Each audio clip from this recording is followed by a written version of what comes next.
Betting is rising, and the IRS expects this season's gambling to set a new record. Joining us now with tips on how to avoid becoming the target of an investigation, IRS Criminal Investigation Special Agent Sean Pavlich, joining us right now. Thank you so much. The timing is perfect on all of this. Thank you for having me. People love to bet the NFL. So what kind of stuff are we talking about here? So mainly what we target here is the illegal side of sports betting. So in a state like Illinois, where we have legal sports betting and you have a sports book and you can do it online legally, you're not as wrapped up with these illegal gambling rings. That would be in more of the states where sportsbook isn't legal. So, and that market's estimated to be as much as $700 million in these illegal gambling markets. So there's a case of a couple of guys in Ohio who are doing just that, and they're kind of fly under the radar. That will catch the attention of the IRS 9 times out of 10. Correct, yeah. I mean, we have ways to look into those cases and start those investigations. With a lot of money moving around with illegal sports betting, it would flag with us. So I wonder why people would choose to go that route instead of just going online and betting on a different number of online sites. Are they just trying to avoid taxes?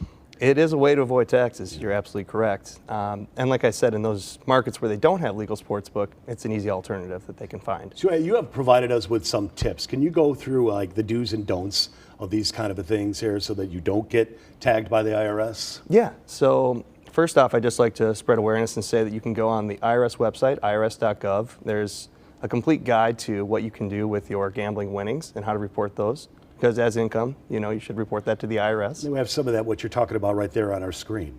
Yep. And then the other thing too, I just want to tell taxpayers is, ignorance isn't an offense. There is this information available when it comes to your sports winnings. But something that I would say is just keep track of your winnings. Especially with a site like DraftKings, for instance, or a sports book that you could do online.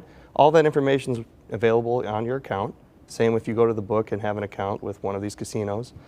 The other thing I'd just say is when you're doing this, do it through a legitimate company or a casino and not try to find, the days of bookies or things like that. Right. If it seems suspicious, it probably is. You're right.